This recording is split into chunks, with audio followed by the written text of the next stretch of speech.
You're listening to Luke's English Podcast. For more information, visit teacherluke.co.uk. Hello there, dear listeners. How are you?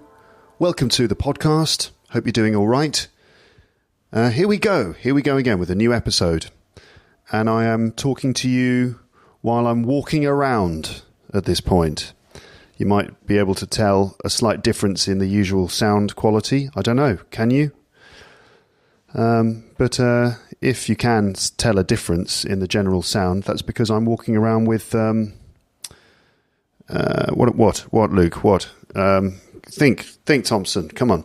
I'm walking around with a different sound recording device. In my hand is a portable recorder.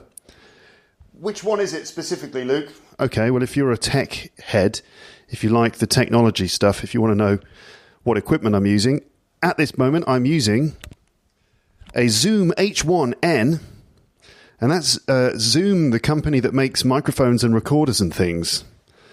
Yeah, they must be feeling a bit pissed off at the moment, because now, of course, when you say Zoom, everyone thinks it's the video conferencing software.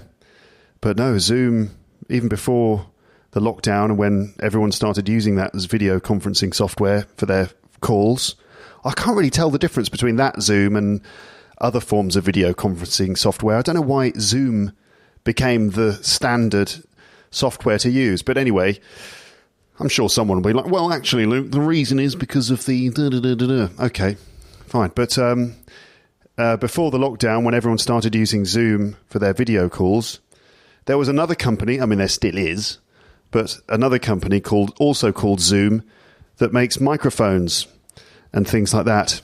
This is fascinating, isn't it? Absolutely fascinating stuff. Anyway, so what's going on? Let me just describe the situation. So I'm walking around with my microphone in my hand. It's like early in the morning. I mean, early-ish. It's about 8:45. My wife has just left with my daughter. They've just gone out. She's taken my daughter to school, and then my wife's going to go off to work. Everyone's very busy. It's nearly Christmas. So my wife's got tons of work to do. She's got lots of work that needs to be sorted out before the Christmas holiday happens. Not that we're going to have a proper holiday this year, of course. But anyway, she's got loads of work to do. So it's take the daughter to school, straight to work, to the office. She works in her own office. So she's able to go there even if there are sort of coronavirus restrictions. She's not in a big open plan office with other people. It's just her on her own. So it's COVID compliant, just in case you were wondering. Anyway, so she's off working hard. And I've got loads of things to do as well.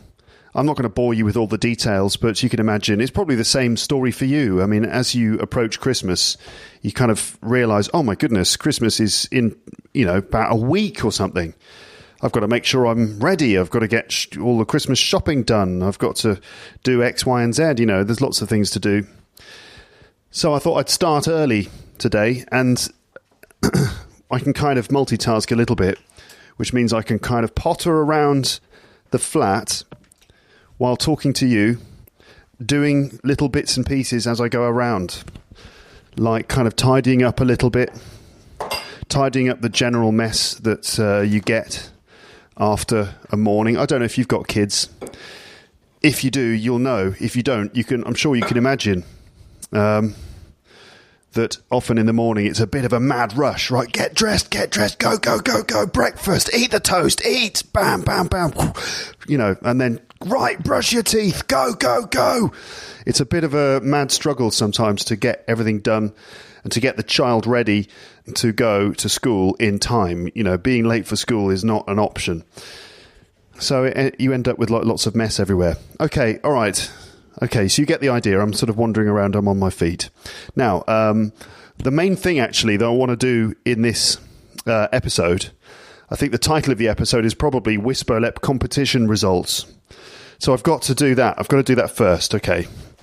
Because otherwise people are going to get annoyed, aren't they? Like, oh, it said competition results and you spent, I don't know, what is it, 9 minutes talking about other things. The introduction was really long. There are no introductions. when the episode begins, that's it. It started. Technically, that's probably not true. Sometimes there are introductions where I'm talking about an interview and stuff. Anyway, I've gone upstairs now, and I'm now sitting at my desk upstairs. It's quite messy up here. I need to tidy up. Just one of the many things that have to be done. Let's see. Okay, then. So, competition results. I'm talking about WISBOLEP. That's why I should be on Luke's English podcast. If you've been keeping up with recent episodes, you'll know what this is. Basically, listeners sent in recordings, little pitches where they try to convince the audience to choose them to be featured in an interview on the podcast. And I got loads of them, and I chose like about 16 people for the final round. And you listened and you voted for your favourite Lepsters. And I've got the results for you now. Okay, so let's do it. So in reverse order, here are the results. Okay, actually, first of all, I should say congratulations to everyone, all right? I mean, I know I've probably said this many times already, but I feel compelled to say it. Congratulations to all of you for sending in your recordings. And I've said it before, I'll say it again. It was extremely difficult to choose even 16 out of the 101 recordings. And there were sort of 85 recordings that didn't get through to the voting round. And there were many excellent competition entries in those 85. And honestly, I felt bad because I thought, oh God, this is really, really tough. Where do I draw the line between people who are in the last 16 and people who aren't? And I tried to limit it to 16. Anyway, the point is, those other 85 people, I just want to say, well done. Congratulations to you two for maybe going out of your comfort zone and sending me a recording. Also, congrats to the last 16. But let's go through the results then. Okay, here we go. So in 16th place, so I'm going to go in reverse order just for the drama, just to keep it interesting. Ooh, exciting. So in 16th place, we have Ksenia from Lapland, who got 29 points. Congratulations, Ksenia. 29 points or 29 votes? Let's say votes. In 15th place, we had Razul from Ukraine with 92 votes.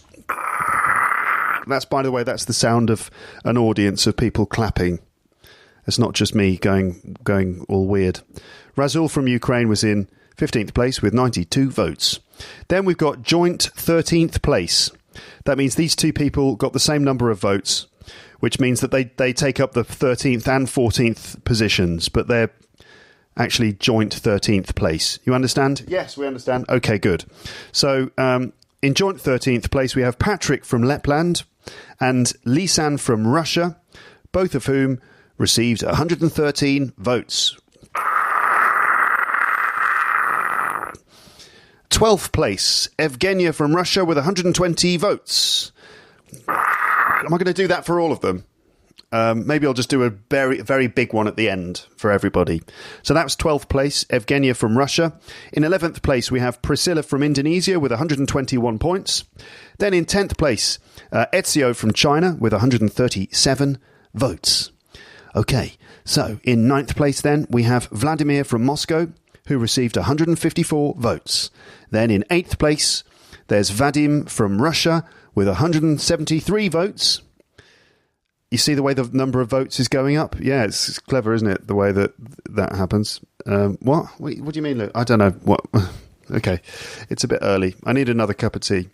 In 7th place, we have Jane from Russia, currently living in China, with 178 votes. Okay, now, this is the last, what is it? 1, 2, 3, 4, 5, the last 6. Here we are, down to the last 6.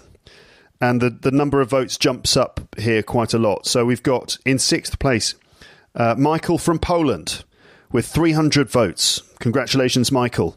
Then in 5th place, we have Bahar from Iran with 337 votes. Then we've got joint 3rd place. These two people both got the same number of votes, so they share the 3rd position. And that is Robin from Hamburg with 361 votes and William from France with 361 votes. Okay, here we are, down to the final 2. In 2nd place, it's Tasha Liu from China with 391 votes. And in first place, it's Wala from Syria, who got a grand total. Are you ready for this, listeners? Are you bracing yourselves? She got a total of 2,801 votes. Okay, congratulations to everyone. So the results are obvious. Wala really kind of got the lion's share of the votes there. 2,801 votes. So she wins. Congratulations, Wala from Syria. We are looking forward to hearing about your stories and finding out about you.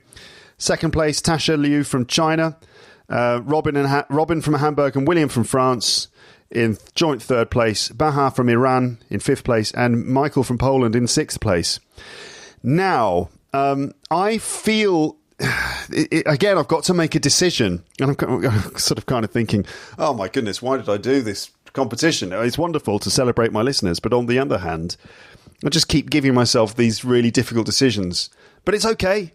I'll just make the decision and go for it. That's fine, isn't it?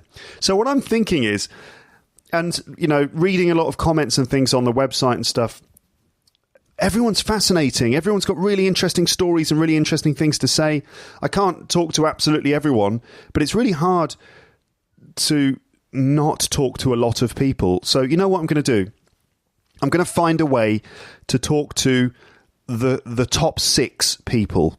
Okay, so Wala from Syria being the winner, she's going to get her own episode for sure. But I think maybe I'll find a way to get Tasha Liu, Robin, William, Baha and Michael involved in some kind of conversation as well. So I'm going to find a way to do that too. Okay, but first and foremost, it's Wala from Syria, and we want to know about her story and, you know, how she's learned English and all those other things, okay? So I'll be in touch with you guys, okay? I'll be in touch with all 6 of you in order to arrange something. I'm not sure when it's going to happen. Well, I mean, it'll be in the new year. So it's probably going to be January. That's when I'm going to start to get in touch with you guys. And again, I'm not entirely sure of the program of interviews, like when they'll all be published. Maybe I'll publish them sort of bit by bit over the next sort of over the next few months. Maybe we'll see, and maybe it'll just be something like 3 episodes, maybe one with Wala, and then I'll kind of give everyone else half an episode. I don't know, but we're going to find out. Okay, so there you go, listeners. There are the results, and what else do I have to say? I mean, there are honourable mentions and other things I'd like to say.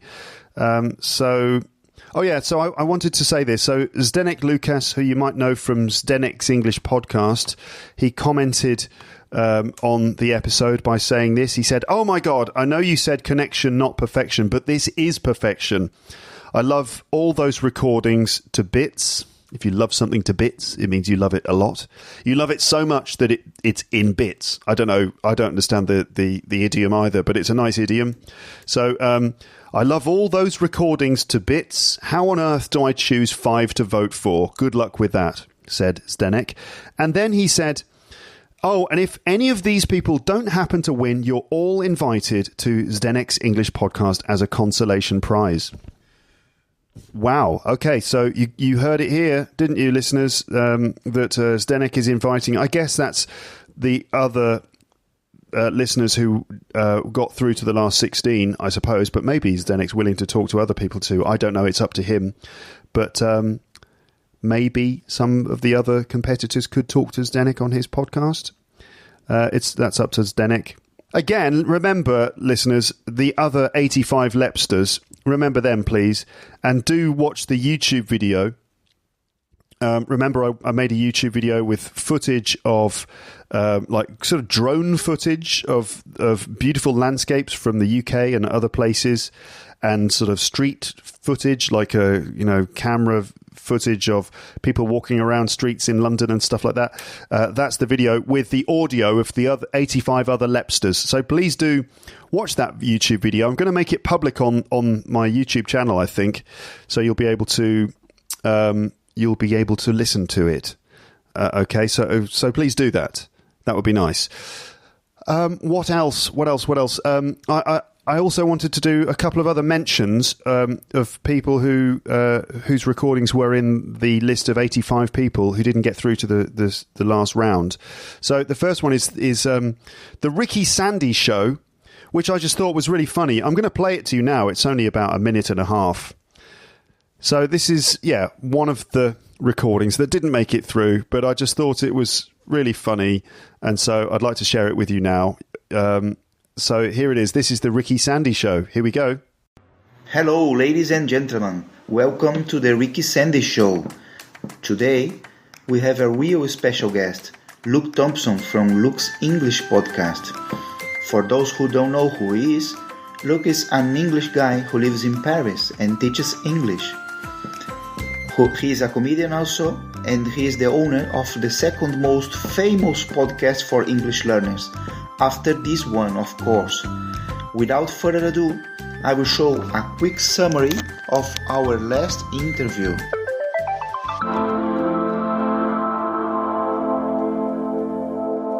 Hello, Luke. How are you? Very well, thank you. Where are you now? Are you comfortable? I'm sitting in a lovely studio right now. I'm sitting in a leather armchair, sipping from a glass of brandy.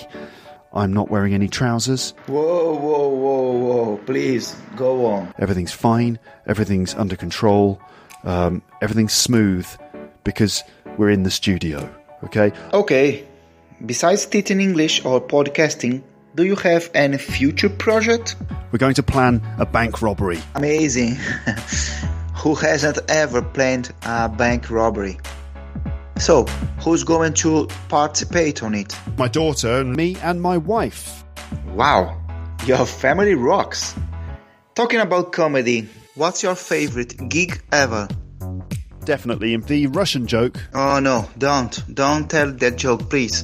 I beg you. Okay, this is a bit weird. You just have a really, really sarcastic sounding voice. Okay, let's move on. Changing the subject. Is your uncle's name Bob? No, Bob's your uncle. Bob's your uncle. No, look, you are wrong. My uncle's name is Antonio.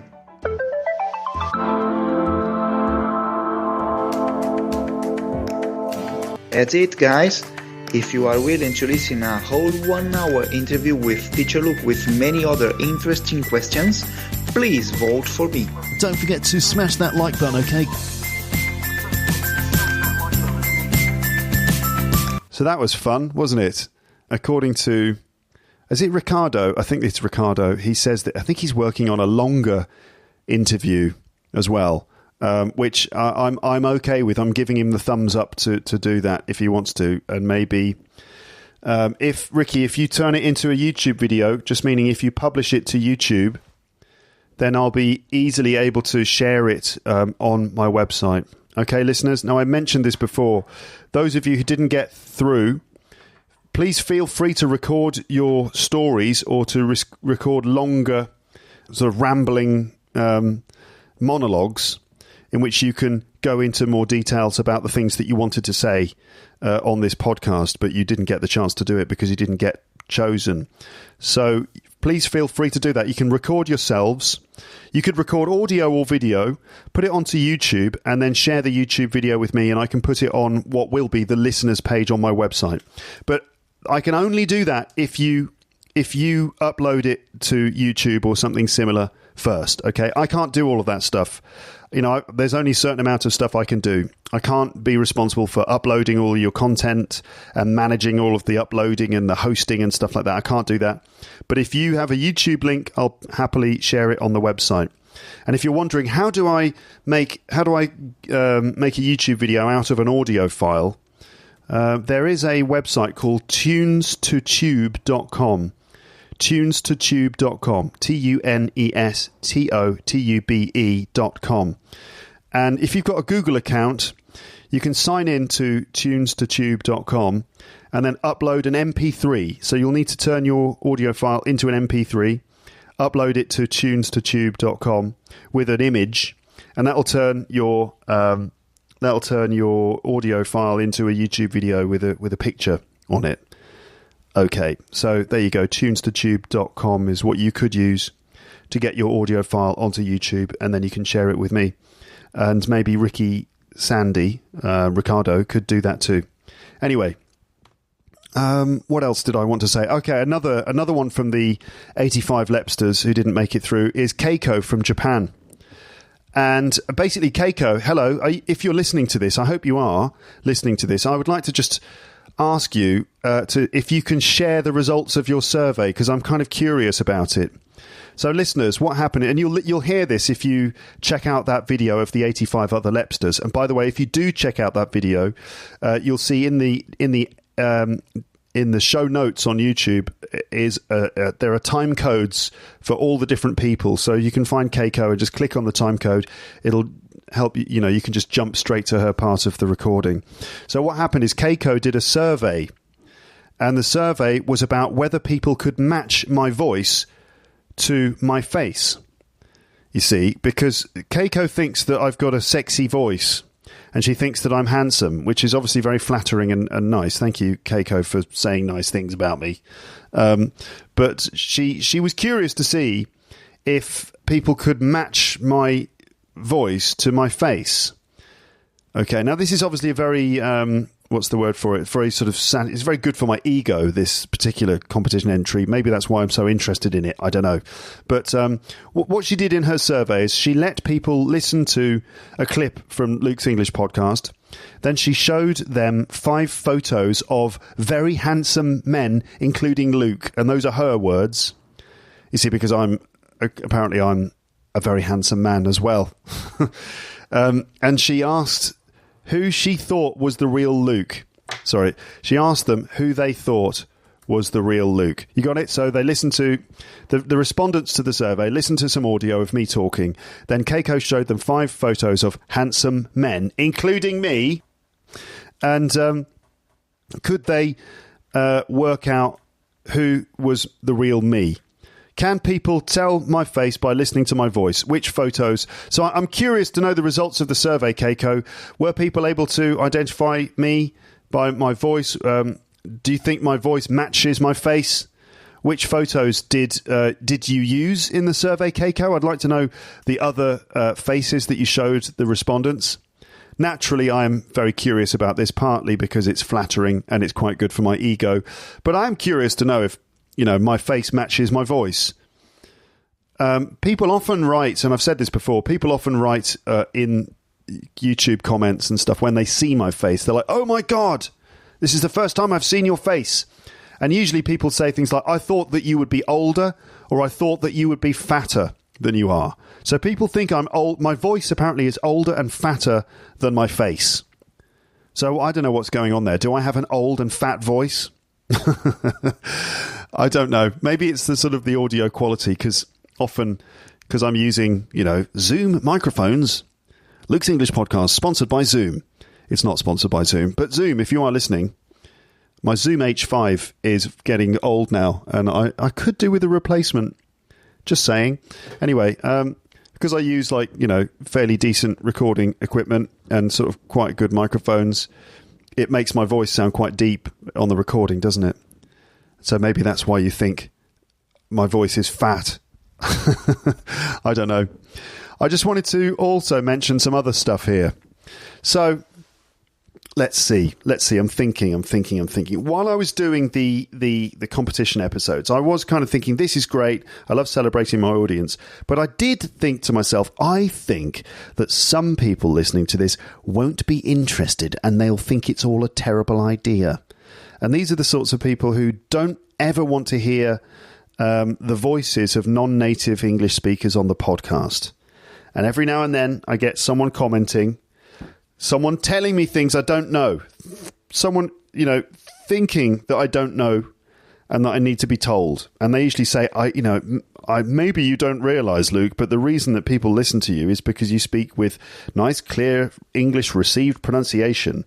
And that's the reason that people listen. And I think that you shouldn't feature the voices of non-native speakers because they will infect us with their non-native English. So let's see. In all seriousness, let me just talk about that for a moment. So this is the idea that I guess, is it a good idea to listen to non-native speakers speaking English? And what are the kind of different points relating to that? So first of all, I'd like to say, I understand your point. If that's your opinion, I understand that. I understand that, you want to learn English to a certain standard. You need a standard to aim for, and the standard that you may have chosen is English received pronunciation, maybe the way that I speak, more or less. Okay, maybe that's what you're looking for. And why not? Why not choose a standard? If you have to choose a specific way to speak, if you need to find a model of speech to copy, to aim for, then why not choose received pronunciation? There's nothing wrong with doing that. I know people often say only 5% of the population actually use received pronunciation. Fair enough. Okay. Maybe it is a minority, but I think probably most of the different accents, if you put them in a pie chart, they're all in the minority, aren't they? Like a Birmingham accent is also going to be a small percentage, and a Cornish accent is going to be a small percentage, a Manchester accent is going to be a small percentage. There is no one single accent which dominates the pie chart, if you see what I mean. So, I understand people's reasons for wanting to acquire received pronunciation. That's totally fine. But I think it's also worth listening to non-native speakers speaking English too from time to time. Now, you might think it's going to infect you with like non-native English. I mean, I don't know. I don't know if it works like that. I don't think you need to be so kind of scared, as it were, of non-native English. I don't think you need to be so afraid of it, like it's the coronavirus or something. I don't think that's going to happen. If you just think about it in terms of number of hours. So if you've listened to received pronunciation for, let's say, 90 hours, and then you have 5 hours of non-native English pronunciation, I mean, that's not going to suddenly overwhelm the other 90 hours. Do you see what I mean? Basically, I'm saying a bit of listening to some non-native speakers sometimes is fine, and it's not going to be that bad for your English. It's not going to be bad for your English at all. In fact, especially the people who have featured in this competition, because they've, got their English up to a really good level. And it's not just about the way that people sound. It's about the way that they communicate, the way they choose words, and the way that they articulate their thoughts, and so on. Okay. Also, it's also a really good idea to listen to non-native speakers, because this probably reflects the way in which you're going to be communicating with people in English anyway. I mean, I guess what it comes down to is it depends on your reasons for learning English and the situation in which you specifically are going to be using English. So I understand that if you are going to go and live in the UK or live in an English-speaking country, you're probably going to want to get your English up to a level where you feel that you're kind of blending in to a certain extent. Not that you will ever be able to completely blend in, because it's very hard to remove all traces of your accent or any influence from your first language. There's always going to be some. So it's going to be hard for you to blend in completely, but maybe that's what you're looking for. You just want to kind of be like everyone else. That's totally fine. And so then I would understand that you're probably going to want to learn the English of the people around you. Okay. Now, if you are looking to speak English at a global level, what's level? I don't know. It's not a word. If you're looking to learn English and speak English on a global level, meaning you need to use English as the lingua franca, you need to use it to talk to other people from other countries, then this is like a different case, really. And it's just, it's important to get used to hearing non-native English, and not just non-native English, just any deviation from received pronunciation.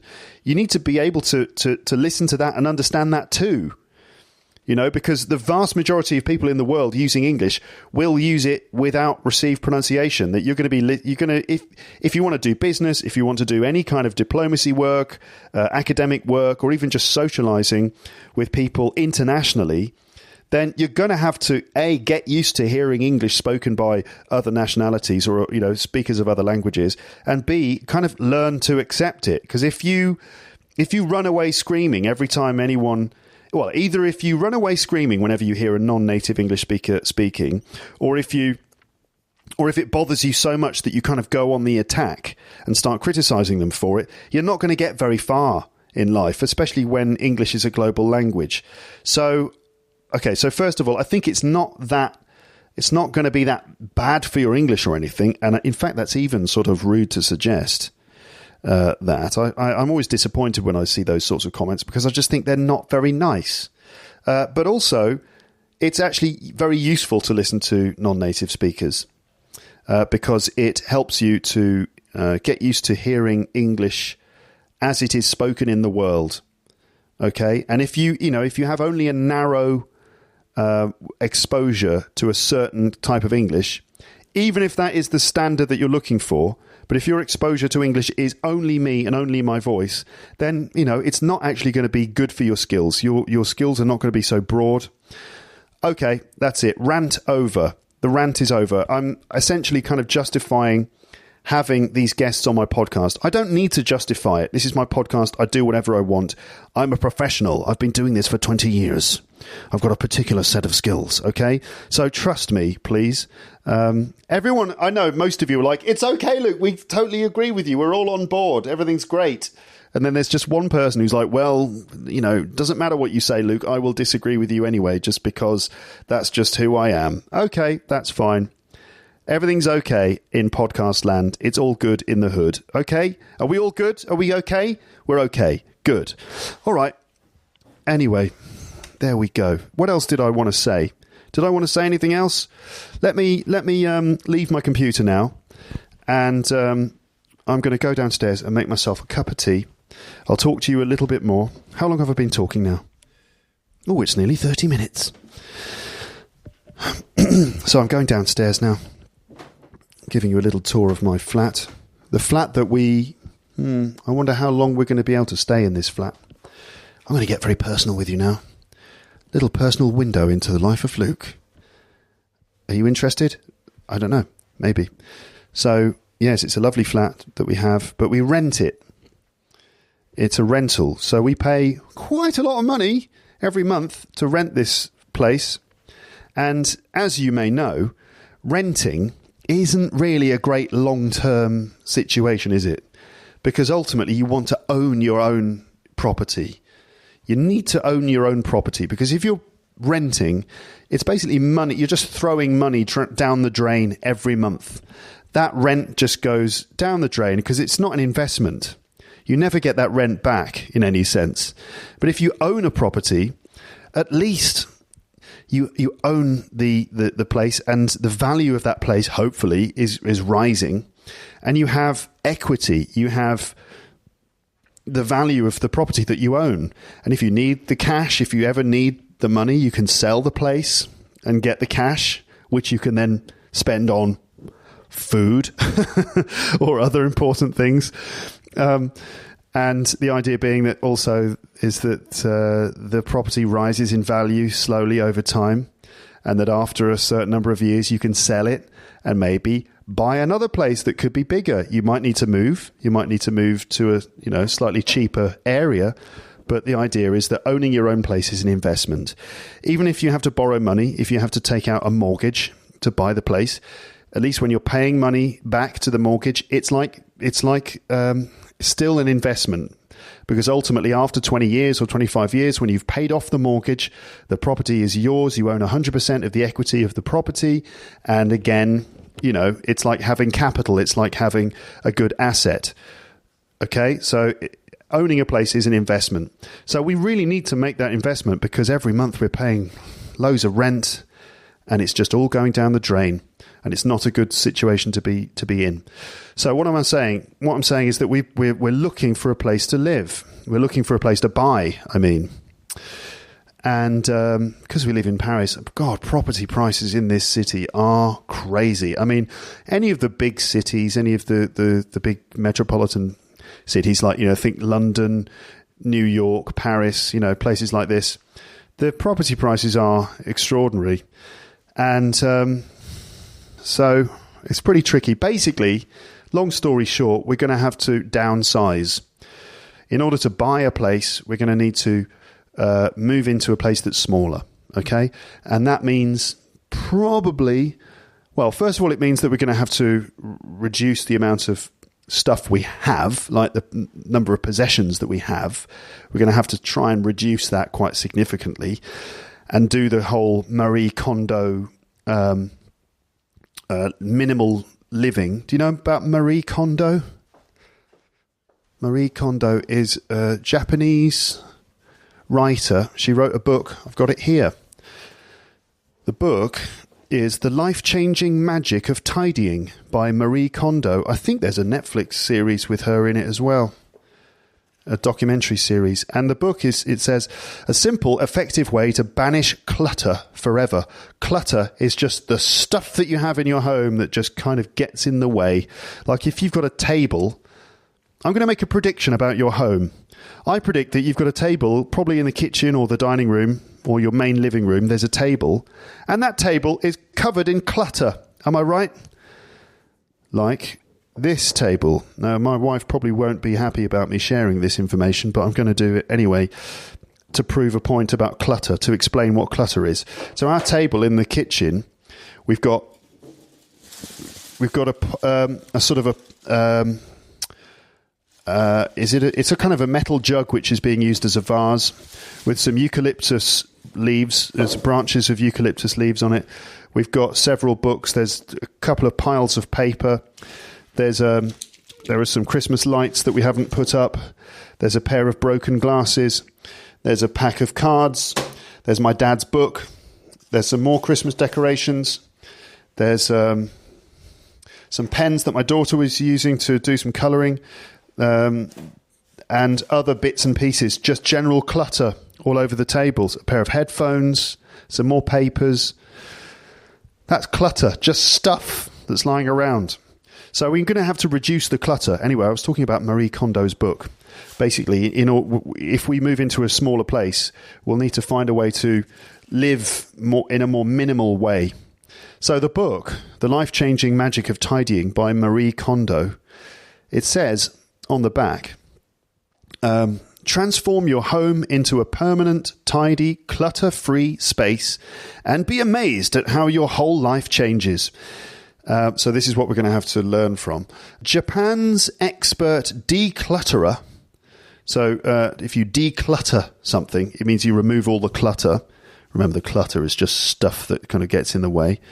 That's to declutter, to remove all the clutter. And if you are a declutterer, it means you're someone who declutters. Okay, Japan's expert declutterer and professional cleaner, Marie Kondo, will help you organize your rooms once and for all with her simple KonMari method.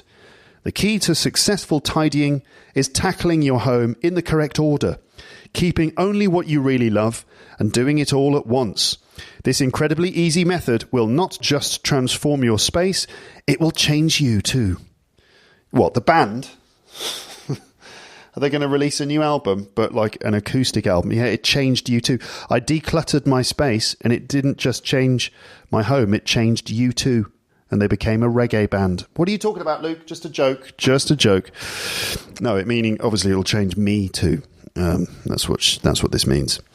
This incredibly easy method will not just transform your space, it will change you too. You will feel more confident, become more successful, and be motivated to create the life you want. Ooh, sounds so wonderful, doesn't it? When ultimately this is about, do I want this t-shirt or not? You know, you're going to have to throw it away. That's basically what this means. It means going through your clothes, going, oh, these jeans, I haven't worn these jeans in 7 weeks, but I like them. But you never wear them, but I like them. That's kind of the decision-making process you've got to go through. Oh, what was the general point I was making? The general point I was making was this, that, yes, we're going to have to downsize, find a place that's smaller to live, which actually probably means that for a fairly long time, I will have no sky pod. I'm not going to have a sky room. You know, I always called it the sky pod. My own little room where I can record the podcast. I probably won't have one. I'll be just going old school, like I used to. Sitting with the laptop on my knees, sitting on the sofa, recording the podcast that way, or maybe even doing it like this, walking around with the microphone in my hand, using the old-fashioned battery-operated portable audio recorder, something like that. Anyway, change is coming in some way. It's going to be great. It'll be great to have our own place. Oh, how wonderful to live in your own property, to own the floor, the walls, the ceiling. It's small, but it's ours. It'll be that kind of feeling. And that is a nice feeling. It's a wonderful feeling to actually own the place that you live in, and then you can start to decorate it, and it's a good feeling. You're not just investing in terms of money, you're also investing love into the place, and that's wonderful. So looking forward to moving to a new place. I am not looking forward to having to downsize and remove a lot of stuff that we've got. Where will I put all my guitars? What am I going to do? It's going to be all right. Another option we have is that maybe I'll be able to buy a tiny little room, because you have in Paris these rooms that often are in the roof of buildings, and you can buy just single rooms, and actually the price per meter squared is cheaper than it would be if that room was part of an apartment. So maybe I'll just buy a little room somewhere for a fairly decent price, and that will become podcast headquarters. It'll become my little office where I can go to do my work and to record my episodes and film videos and that sort of thing. Okay. All right. Did you need to know that? I don't know. But you know it now. I don't know why was I saying that? I don't really remember why I brought that up, but I did. Anyway, how are things going for you? How are you doing? Are you all right? Are you managing to deal with this ongoing coronavirus situation? It's been a pretty crazy year, hasn't it? It has been a crazy, crazy year. I hope you're doing okay. So what I'm doing now is I'm trying to make myself a cup of tea with one hand, which includes filling the kettle with one hand and doing all the things you would expect me to do when making a cup of tea, but with one hand. Oh, this is quite an interesting experiment. What would life be like if you had only one hand? It would be inconvenient, Luke. It probably would be.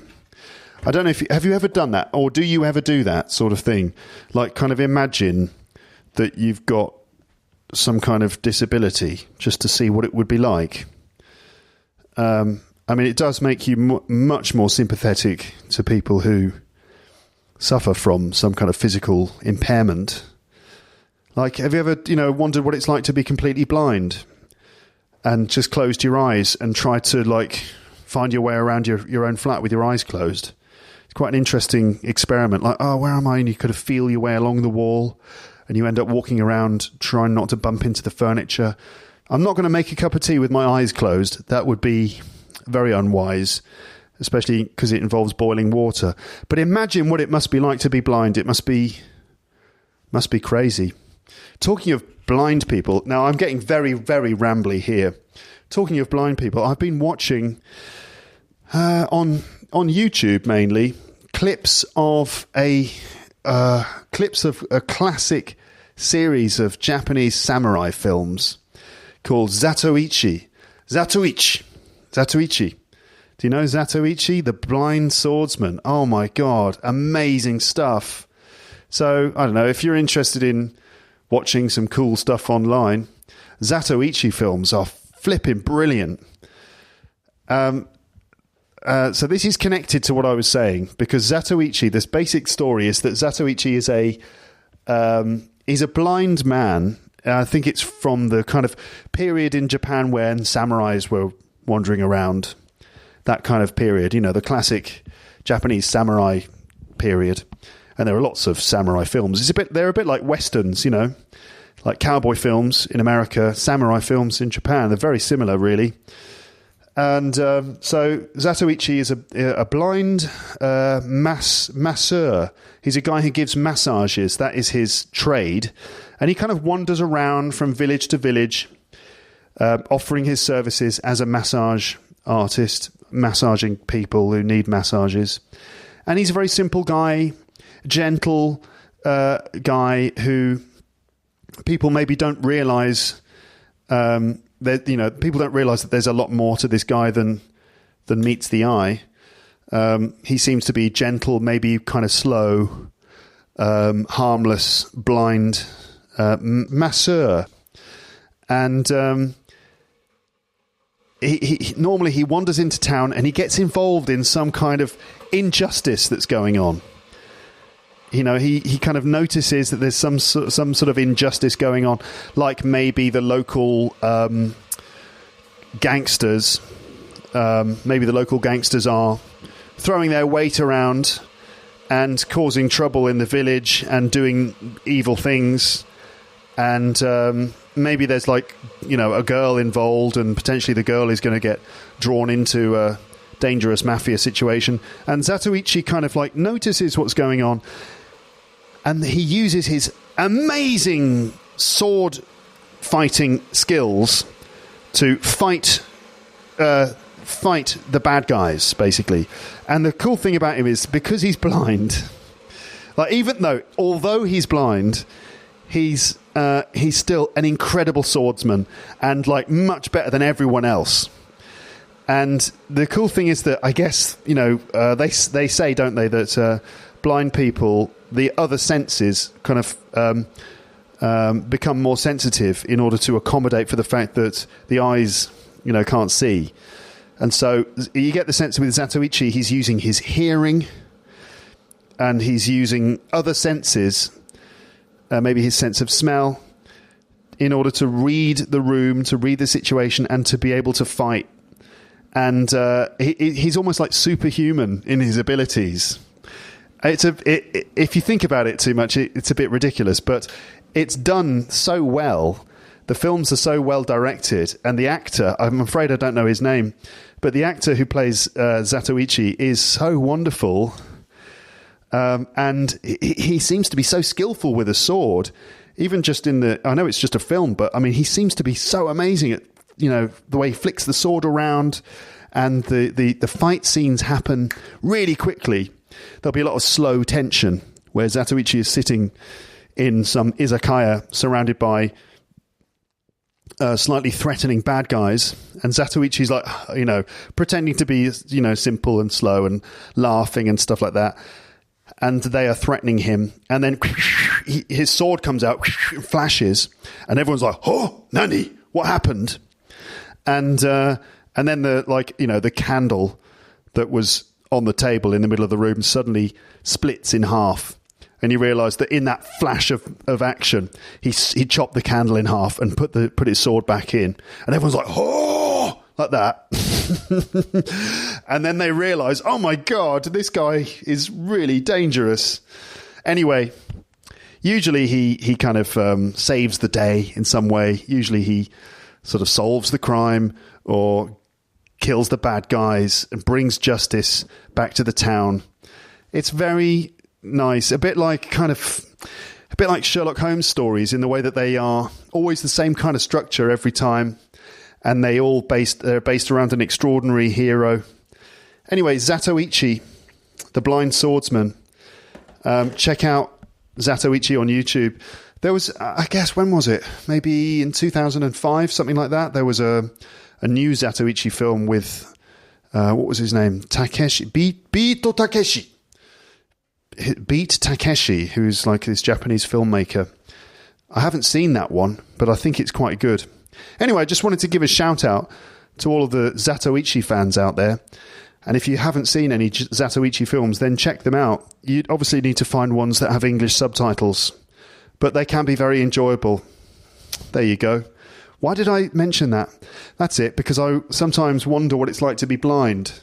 And I sometimes wonder what it's like to have only one hand. Like, for example, how would you make a cup of tea if you only have your left hand? It's quite tricky. You'd have to get the mug next to the bin,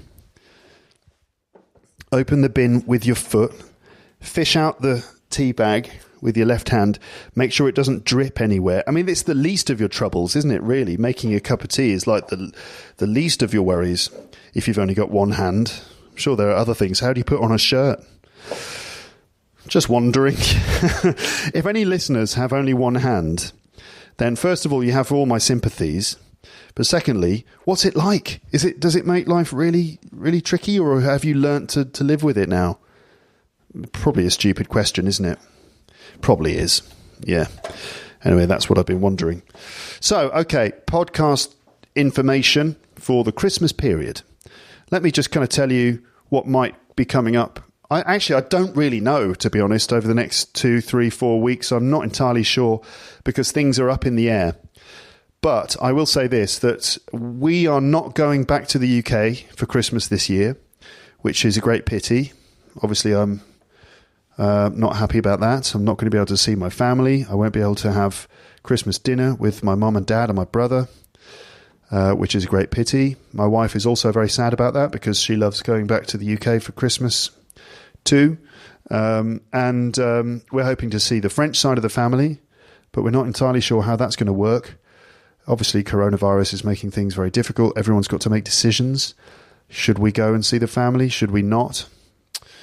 But anyway, in any case, we're not travelling to the UK because of the restrictions, quarantine, and also just because it's still a bit risky at this stage.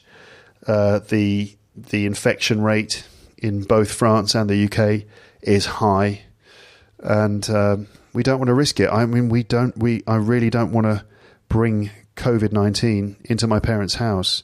That would be like the worst Christmas present ever, wouldn't it? So that's not happening. So we're not doing that. We're not going to the UK, which is a huge pity. But nevertheless, it means that we'll be here, and I'll be probably able to work. I don't know if I will work. Maybe I'll take some time off. I probably deserve some time off. We all do. What am I trying to say? Basically, I've got some podcast episodes in the pipeline, but I don't know how productive I'm going to be during the Christmas period. So we will see. Either I'll continue publishing episodes or I might take a break. We'll see. I've got one episode. I've got 2 episodes recorded already. At least one of those is going to go up in the new year. The other one is a conversation with Paul. Not Paul McCartney, although that would be great, wouldn't it? He's doing a lot of interviews at the moment to, promote his new album. Whenever I do a Paul McCartney impression on the podcast, I never, ever receive any feedback about it. If I do an Arnold Schwarzenegger, if I just go in one episode just once, like less than a second of then there's always someone, oh, your Arnold Schwarzenegger's brilliant. Or, oh, that was funny. Or if I do, who else? That's mainly that. Some other impressions too people respond to, but if I ever do Paul McCartney, no one ever says, hey, I enjoyed your Paul McCartney impression. No one even mentions it. No one even says, not such a good Paul McCartney impression. Maybe you don't know what he sounds like. Maybe that's it. I don't know. But anyway, so I did record an episode with Paul Taylor.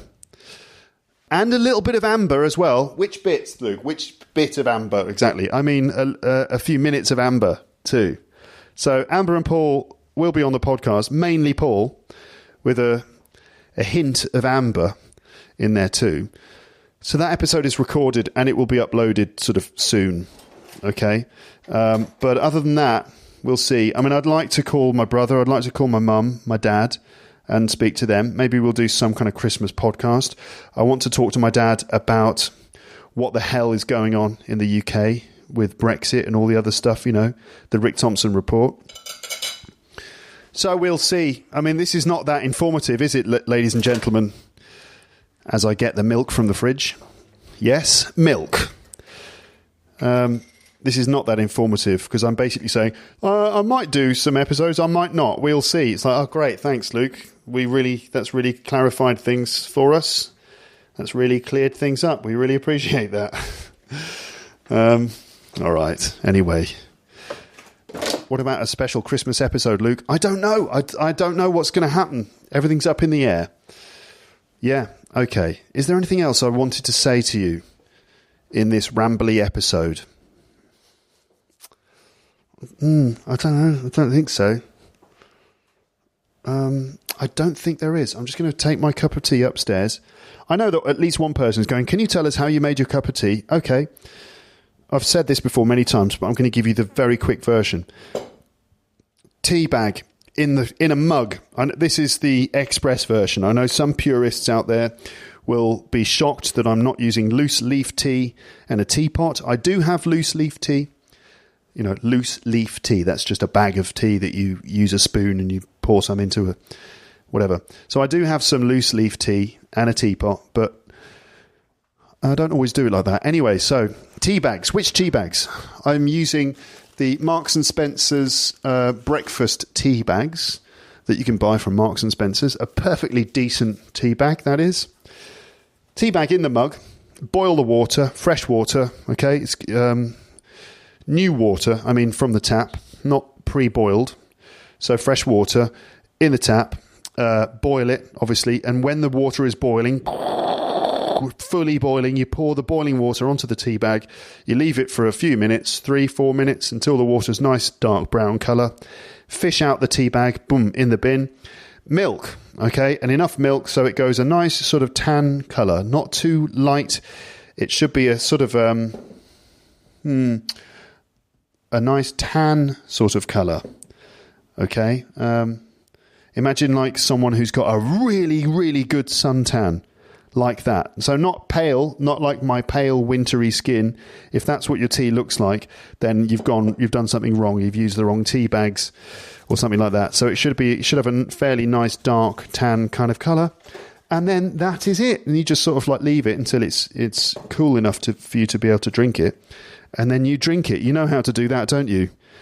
You open your mouth, bring the mug to your lips, and somehow pour some of the liquid into your mouth and then swallow. And then let your body do the rest.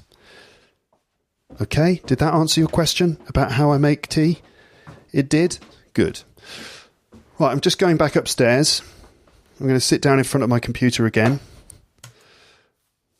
Get ready to start a day of work. I've got some premium content to work on. I've got some emails to write. I've got admin stuff to do, life admin. I've got Christmas shopping to do. I've got to go outside to the post office to pick up some packages. You know, that kind of thing. La la la la la la la la la la. Just checking my screen. Oh yeah, I wrote this down. The Mandalorian.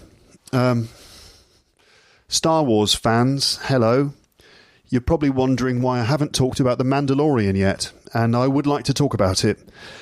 Okay, so it's something that I plan to do. I know that the thing is about that is that it's not something that everyone is interested in, and I wonder how many people are watching The Mandalorian. It's a Star Wars TV series on Disney Plus. And I've been watching it, and I'm enjoying it more and more with every episode. The first series, I enjoyed it, but I wasn't completely convinced by it. I have to admit that I've been suffering from a bit of Star Wars fatigue, a bit too much Star Wars. Yes, even me. It's like feeling a little bit sick there, but I think I had a bit too much Star Wars. Hold on, I think I'll go and lie down. You know, that kind of feeling. So I had been feeling a bit like that. And I was watching The Mandalorian thinking, this is all right. It feels like a 90s TV show.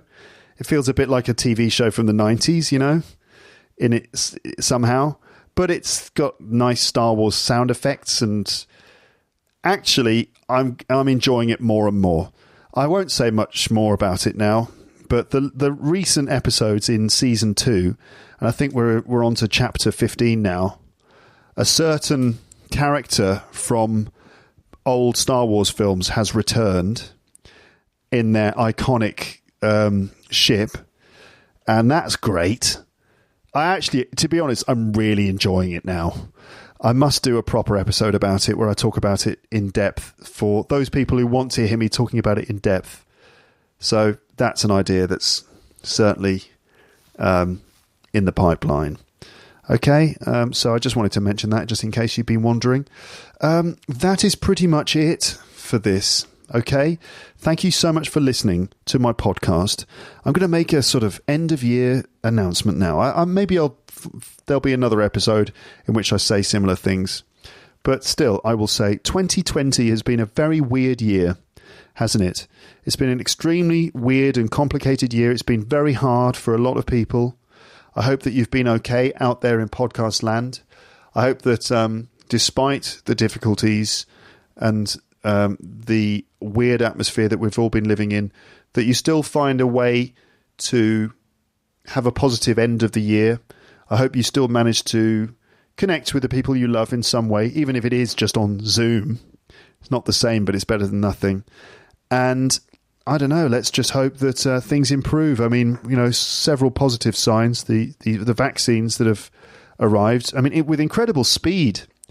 I'm very impressed by the way in which the vaccines have been produced so quickly. And although those are not magic solutions to this problem, I think that they're certainly a step in the right direction.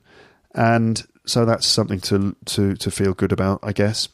And also, let's just take time to enjoy the things that we love and the people that we love too. So I hope that you are doing okay and that you're still continuing to be excellent to each other and that you're being positive and all that stuff. But it's been a very weird year. Thank you so much for listening to my podcast this year. If you're new to the podcast, welcome. I hope you keep listening and that you consider exploring the back catalogue of episodes. teacherluke.co.uk. That's my website. That's where you can find the episode archive. You can download the Luke's English Podcast app from the App Store. You can get the entire episode archive there. You could also sign up to Luke's English Podcast Premium to get access to all of those lessons that I produce. Lessons about vocab, grammar and pronunciation. All right, teacherluke.co.uk/premium info for that stuff. Merry Christmas, everyone. If you celebrate Christmas. If you don't celebrate Christmas, then, well, happy end of 2020. And let's just hope that 2021, let's hope it's a less problematic year. And let's hope that we can go through the year with the courage and the strength that we need to not only continue into the future, but also to make things that little bit better going forwards. Okay? All right. Happy New Year to everyone. I'll speak to you again before the end of the year, I suppose, in some way. But if I don't, Happy New Year. Merry Christmas if you celebrate it. And I'll speak to you again on the podcast soon. Okay? All right. Thanks for being great listeners. I love my audience. And it's always nice to talk to you and to receive messages from you. I do apologise if I haven't been able to get back to you. If you've written to me recently and I haven't replied, I'm sorry. I can't. I know it's a bit stupid of me because I say, please send me your messages. I'd love to hear from you. And then messages come in and I think, oh my God, I'll wait a minute. Oh God, no, I can't reply to them all. Sometimes I'll get up in the morning. Sometimes I get up in the morning. Now, I always get up in the morning and it might be very early. I might wake up at sort of 6:30 or something. And yeah, like most people, I probably have some unhealthy habits. The first thing I do is check my phone. So I'll kind of lean over the edge of my bed. My phone is on the floor charging and I'll open it up and I'll check the emails. And some emails, I read them at 6:30 in the morning and I think, oh, I must reply to that. And then other stuff happens in the day and then I realise I haven't replied to them. And then I think, I lie in bed at the end of the day thinking, oh yeah, didn't I get an email this morning? And then my inbox is just so full of stuff. It's so full of clutter that it's difficult to find the email. And then I'm just, oh God. So I'm really sorry if I don't reply to everyone. Okay. But I do read everything that's sent to me. So please realise that if I haven't replied to you, it's not necessarily because, I chose not to. Sometimes it's just because, I don't know, life just kind of got in the way. But I do my best. I do try to reply to everyone. But, I need my sleep as well, All right, I'm going to stop talking now, but I am going to play you a song. And this is a song by one of my absolute all-time heroes, and that's Neil Innes, who I've mentioned on the podcast before. I've played his music before. Neil Innes died at Christmas time last year, which was a sad, sad loss because he brought beautiful things into the world. He made lovely music and he was a funny person, but he was also a serious person. He was an extremely talented man and he did many things. And he's basically kind of, I don't know, the space that he occupied in the universe, the shape of that space somehow feels like a very comfortable space for me. Does that make sense? I mean, he was involved in comedy. He was associated with the Monty Python guys. He was known as the Seventh Python sometimes because he did actually write for them a couple of times. He also made music for their films. And he performed on stage with them sometimes. So he's in the comedy world, which I love. He's also in the world of the Beatles. He was friends with George Harrison. He wrote all the music for the Beatles parody film, The Ruttles, which I talk about a lot. Sometimes. Do I? I don't know. So he's kind of in that Beatle universe. But also just his music in its own right is fascinating and wonderful. It's funny, but it's also sometimes touching. And I guess he just expresses things about a human experience that I can really relate to. And it's always nice, isn't it, when you find an artist like that who seems to describe the world that you live in and to describe the experiences that you seem to have, the emotional experiences or whatever. So that's kind of what Neil Innes represents to me. And I'm always moved to try to play some of his songs, and sometimes I can't, just because I just don't have the skills to do the songs justice. But anyway, yesterday evening I sat down to try to do this one, and I think I managed to do it okay. It's a song called One of Those People. Okay, and you'll find a link to I think I'm going to put the lyrics on the website. Yeah, so you'll be able to read the lyrics too. You should be able to hear them quite clearly. But here is a song by Neil Innes called One of Those People, recorded by me yesterday evening. Okay, so I'll play you the song and then you'll hear the jingle. So before the song happens, I'm going to say goodbye to you. Thank you so much for listening to my podcast, as I've said many times. I'll speak to you again soon. Okay, have a lovely... have a lovely day, night, evening, and I'll speak to you soon. Okay, but for now, it's time to say goodbye. Bye, bye, bye, bye, bye, bye, bye. Singing.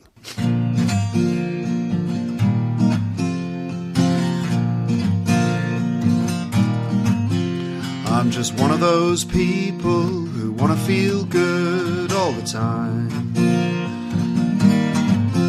I don't want no bad news messing with my mind. I don't want no smart-ass media clown wising me up and then dumbing me down. I'm just one of those people who puts up with crap every day. Not just ordinary crap, I'm talking about a constant stream here, continually getting in my way. I got crap in the workplace, crap on TV, crap in the global economy. I'm just one of those people who want to feel good all the time.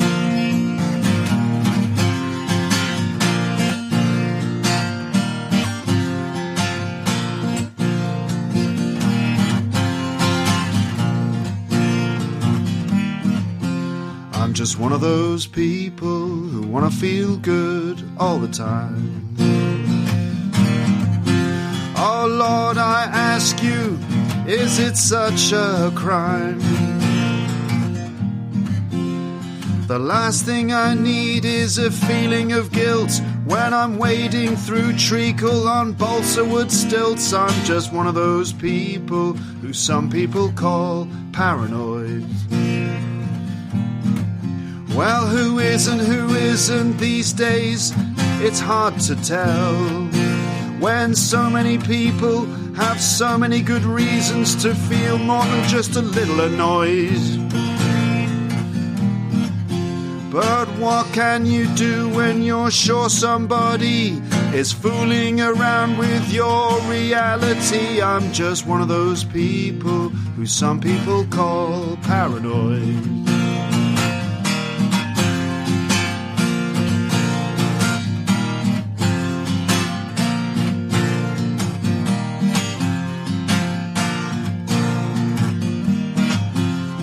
last thing I need is a feeling of guilt when I'm wading through treacle on balsa wood stilts. I'm just one of those people who want to feel good all the time.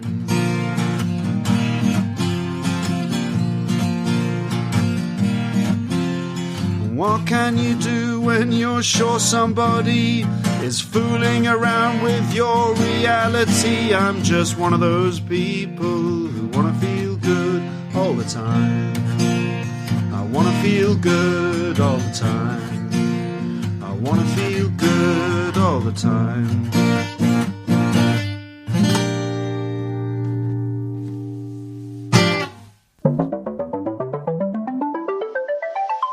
Thanks for listening to Luke's English podcast. For more information, visit teacherluke.co.uk.